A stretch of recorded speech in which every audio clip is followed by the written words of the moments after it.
Allah tidak pernah mencela rezeki, Pak. Makanya sampai Allah menyampaikan wa may yu'min billahi wa ya'mal shalihan yudkhilhu jannatin tajri min tahtihal anharu khalidina fiha abada.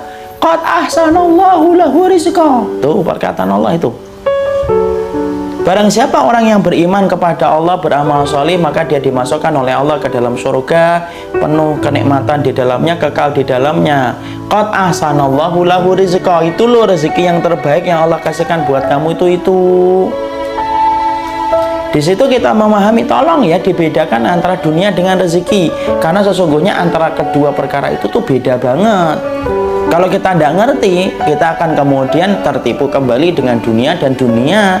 Kalau kita tidak bisa membedakan apa itu dunia dan tidak bisa membedakan apa itu rezeki. Dunia itu Pak, apa yang kita pakai, apa yang kita makan tadi, yang kemudian makan sego jinggo, itu dunia. Apa yang kita pakai hari ini, saya pakai ini dunia saya. Dan tempat tinggal kita itu dunia kita, itu dunia. Dimana sifatnya dunia itu apa? Available-nya itu hanya ketika sampai kita mati. Bahkan sebelum mati aja sudah tidak bisa lagi. Ketika sakratul maut itu sudah tidak ada harganya. Kalau sudah mati apalagi, sakratul maut aja sudah tidak ada harganya kok. Ada nggak orang yang sakratul maut gitu, ibu kita gitu, Bu, ini Bu saya bawa batangan emas 3 Bu, bangun sebentar Bu. Dia akan tertarik, dia bangun. Kenapa? Karena sudah dalam keadaan sakaratul maut. Itu dunia. Hanya sifatnya kita nikmatin sementara waktu available-nya. Kemudian kapan? Ketika sehat, itu kemudian terasa nikmatnya. Sakit aja sudah mulai berkurang kok. Ya, kita kemudian ketika sakit menikmati nasi goreng aja tidak mampu, sudah mulai kehilangan itu. Itu dunia. Tempatnya hanya terbatas saja. Beda dengan rezeki. Kalau rezeki itu enggak, rezeki itu sesuatu yang sifatnya panjang banget, itu namanya rezeki. Makanya kemudian cakupan rezeki itu jauh lebih luas daripada cakupan dunia. Itu cakupan rezeki itu lebih luas daripada cakupan dunia. Makanya sampai Nabi Musa saja, lihat Nabi Musa kemudian berdoa kepada Allah itu apa? Yaitu adalah Rabbi zidni ilma warzuqni fahma. Ya Allah, berikanlah aku ilmu dan berikanlah aku rezeki kefahaman. Yang diminta oleh Nabi Musa rezeki, tapi bukan rezeki biasa, bukan rezeki dinar, bukan rezeki dirham. Yang diminta oleh Nabi Musa itu apa? Rezeki kefahaman. Kenapa kok kayak gitu? Ya itulah yang terjadi. Kenapa? Rezeki itu cakupannya luas. Makanya rezeki itu bermanfaat sampai kita di alam kubur masih bermanfaat. Ketika kita sampai kemudian ke padang mahsyar itu masih bermanfaat. Kenapa? Itu rezeki. Itu rezeki. Orang kafir diberikan dunia tapi tidak diberikan rezeki. Tapi orang mukmin ada yang dikasih oleh Allah. Tapi orang muslim ada yang dikasih Allah dunia, tak ada dikasih rezeki. Tapi kalau dia betul-betul beriman kepada Allah, maka sesungguhnya dia diberikan dunia dan diberikan rezeki oleh Allah. Antum dan saya diberikan kemudahan ibadah, itu rezeki, Pak. Kenapa? Ibadah ini nanti kita bawa ketika kita di alam kubur dan di padang mahsyar.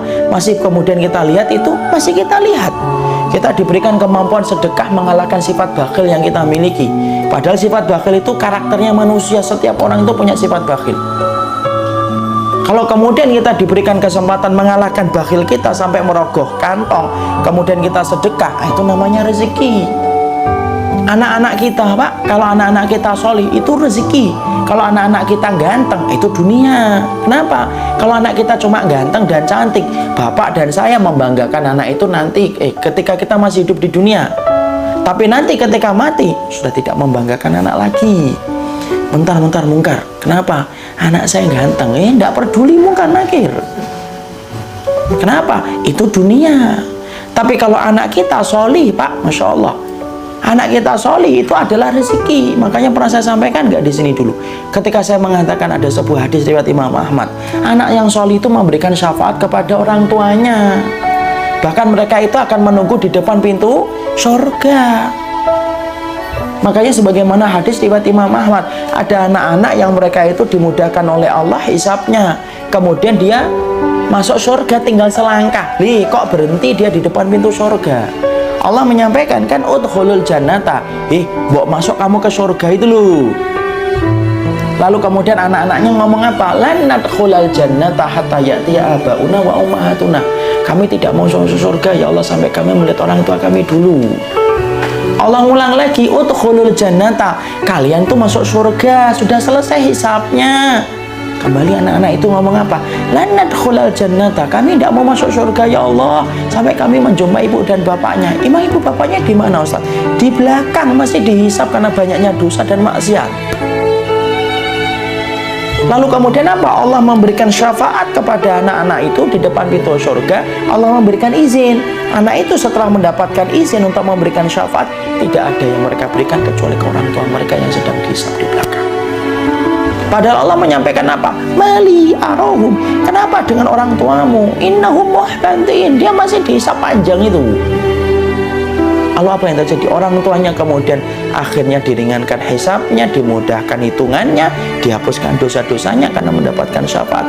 Dikumpulkanlah kemudian dengan anak-anak mereka yang nunggu mereka di depan pintu surga, menggenggam tangan bareng-bareng. Allah menyampaikan udkhulul jannata antum wa abaukum. Tuh orang tuamu tuh. Sekarang bareng-bareng masuk surga. Akhirnya bareng-bareng masuk ke dalam surga. Itu rezeki atau dunia? Rezeki. Itu rezeki. Makanya kalau anak kita putih, tinggi, itu dunia. Tapi putih dan tinggi bisa jadi rezeki, bisa kalau mereka solih. Kalau mereka solih. Anak kita dikejar-kejar banyak perempuan, itu dunia. Dikejar-kejar banyak laki-laki, itu dunia.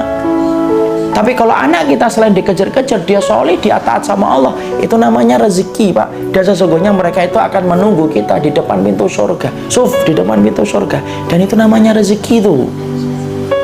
Makanya Masya Allah, kita ketika beriman sama Allah itu, dalam kehidupan itu, mungkin kadang-kadang kita luput dari dunia, tapi kita pasti mendapatkan rezeki ketika kita ngikutin aturan Allah. Siapapun yang berjalan on the track, dia berjalan di atas tracknya Allah, dia itu pasti dapat rezeki. Mungkin dia luput dari dunia, tapi pasti dapat rezeki. Bapak kehilangan proyek, mungkin kehilangan dunia, tapi Bapak dapat rezeki apa?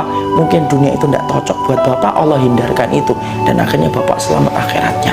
Itu rezeki. Selama kita mampu untuk menyikapi setiap apa yang luput dari kehidupan kita.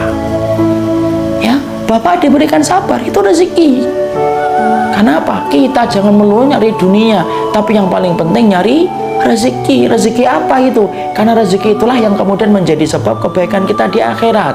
Teman-teman yang kemudian kita ini, teman-teman yang hanya ngingatin dunia, itu dunia. Tapi teman-teman yang ngingatin akhirat kayak gini, ini rezeki, Pak. Kenapa? Sesungguhnya teman yang solih mampu memberikan syafaat kepada temannya yang solih.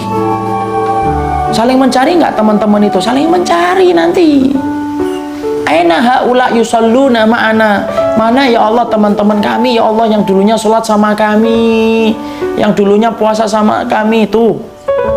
Teman-teman yang kumpul dalam perkara-perkara ibadah itu saling mencari di akhirat. Tidak ada yang ngomong, ya Allah mana teman-teman kami yang dulunya mancing sama kami. Tidak ada. Yang gowes sama kami, apalagi tidak ada itu. Bukan berarti gowesnya dilarang, enggak, gowesnya boleh, cuma maaf loh, nggak saling mencari, itu aja.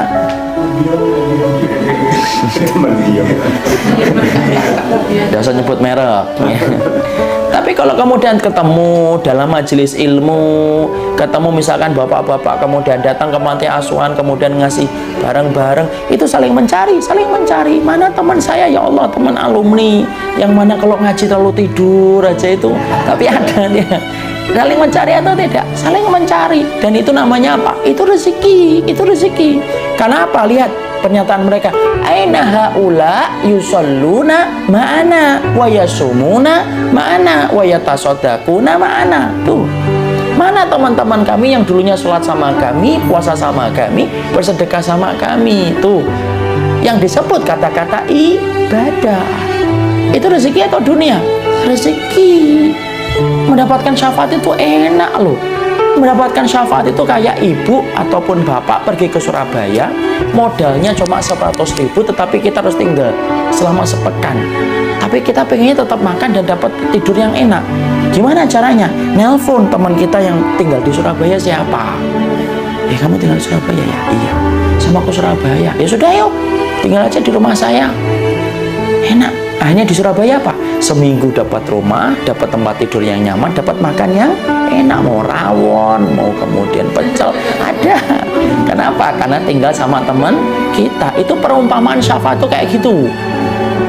Berapa banyak orang yang masuk surga itu bukan karena amal solehnya tok, tapi berapa banyak orang yang masuk surga itu salah satunya karena dia mendapatkan syafaat. Dan salah satu syafaat itu apa? Syafaat yang diberikan sama teman-teman yang solih itu.